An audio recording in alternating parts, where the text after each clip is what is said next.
So, students, today we'll be discussing or we'll be starting the chapter solutions.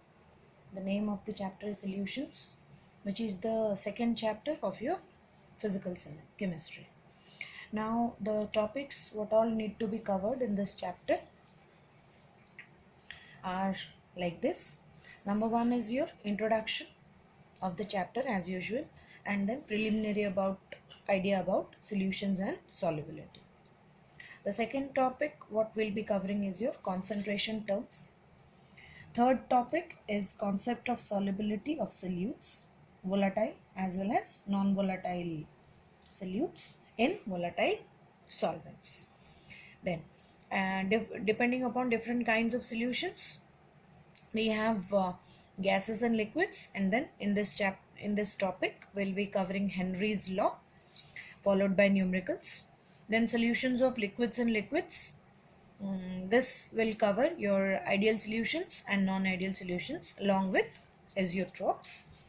Then we'll be doing next your solutions of solids and liquids, which will be covering colligative properties.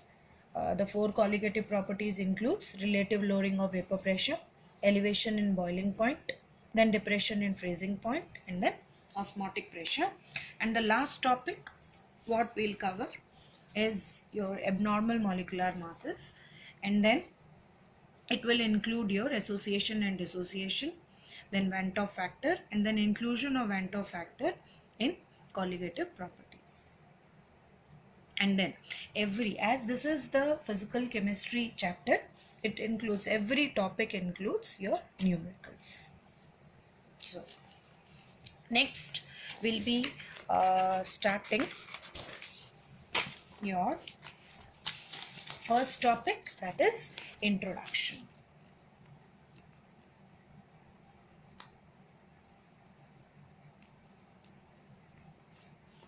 So when we introduce solutions, it is the combination of solute and solvent. This is what we know, that solute when added to the solvent, it gives you the solution. Now, which component of the solution is called as solute, or which component of the solution is called as solvent? Now, solutions, this I'll be explaining next. Just depending upon the size of the solute, we have different kinds of solutions as true solutions. Next we have colloidal solution. Next we have suspensions. But colloidal solutions and suspensions are not included in this chapter. We have only the true solutions. I mean, the chapter is regarding true solutions. So when we explain true solutions, the example you can take as salt. Your common salt you can take, that is NaCl and water, which will give you salt solution, and that is aqueous. So here this is your solid, water is liquid. Then we can take another example as alcohol and then water. Here this is liquid, water is also a liquid, which results in alcohol water system.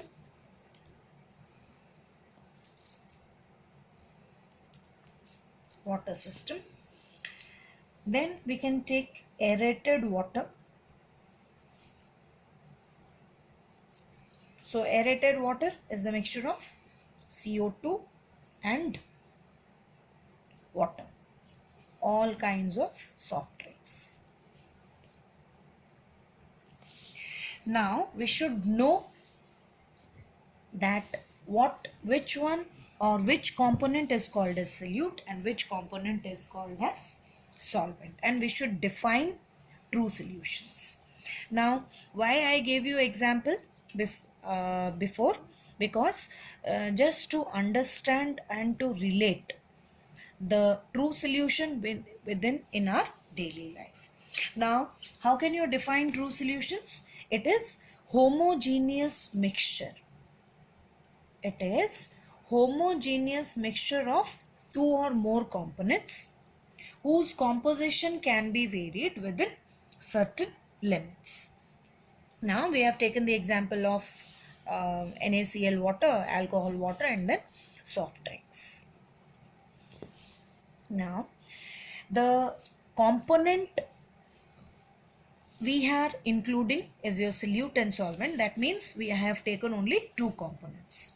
So whenever we have only two components, the true solution is your binary solution, which is included in our syllabus. Whenever suppose we will have three components, then it is called as ternary solution, and if four, then quaternary, and then etc.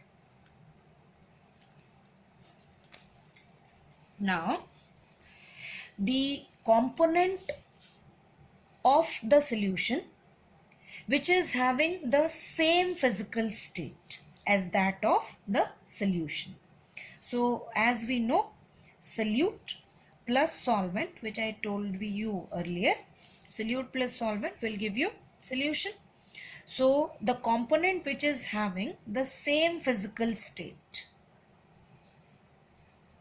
as that of the solution, then that component is called as solvent, and the other component is called as solute. Now when you consider salt solution, you take solid NaCl in liquid water. So salt solution is in your liquid state, so water is the solvent and salt is the solute. Now when you take alcohol and water, so both are liquid. So when you come across two components which are having the same physical state as that of the solution, that time the component which is present in larger quantity is called as solvent, and with less quantity is called as solute. So here water is your solvent and alcohol is your solute. Now when you consider aerated water, that time you dissolve little amount of carbon dioxide in water. So here water and the soft drink is in liquid state, so water is taken as the solvent and CO2 or carbon dioxide gas is taken as the solute. So what inference we draw is, when you have different physical states of solute and solvent, and the solvent gets the or has the same physical state at that of solution, then the component which is having the same physical state as that of solution is called as solvent, and the other component is called as solute. If solute and solvent are having the same physical state, then the component which is used in larger quantity is called as the solvent, and the solute is having the solute is considered as the component which is taken in lesser amount. Now depending upon the quantity of solute in given amount of solvent, let me explain. Suppose I take salt solution.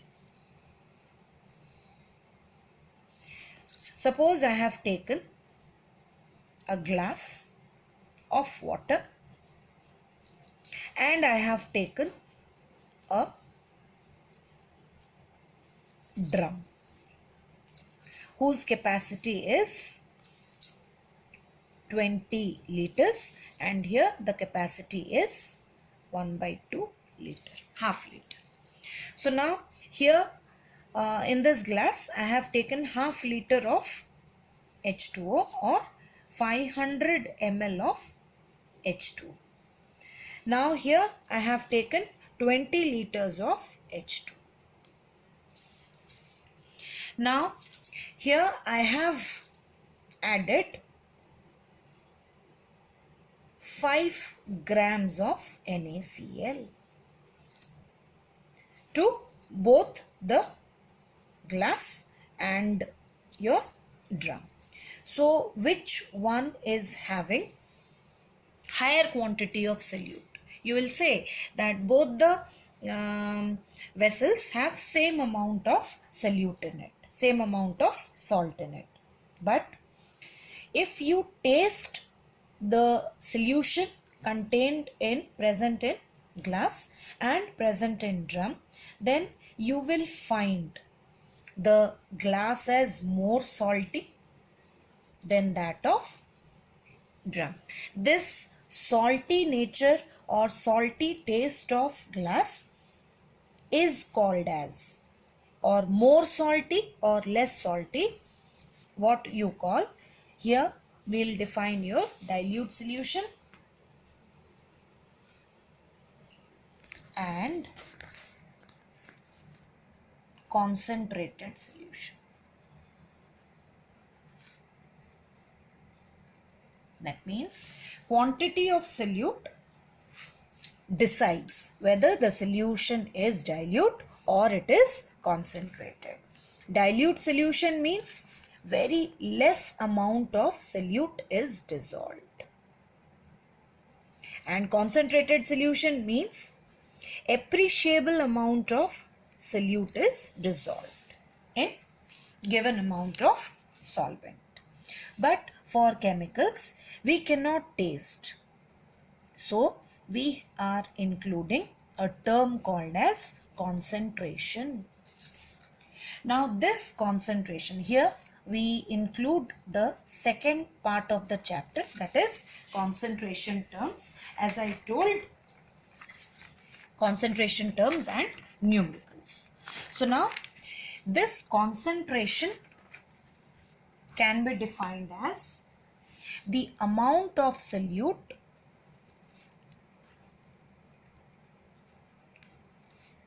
dissolved in unit volume of solvent.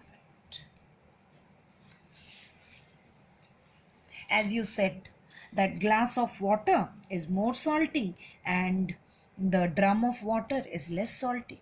So here in glass of water it is more concentrated and the drum of salt solution is your dilute, it is less concentrated. So this concentration or the amount of solute dissolved in unit volume of solvent, we come across your saturated solution. Now what is a saturated solution? If a solution contains solute as much as that can be dissolved at a given temperature, then that solution is called as saturated solution. Here I am mentioning that it is determined at a given temperature. That means temperature should remain constant. Now less than this amount dissolved is called as unsaturated solution, and more than this amount as dissolved in saturated solution is called as supersaturated solution.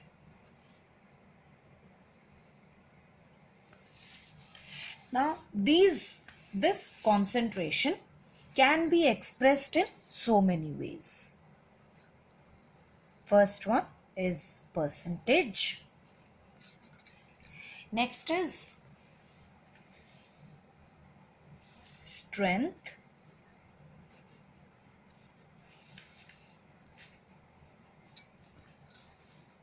then we molarity,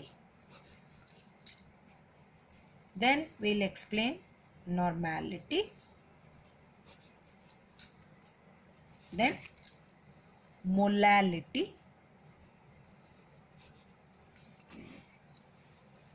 then mole fraction.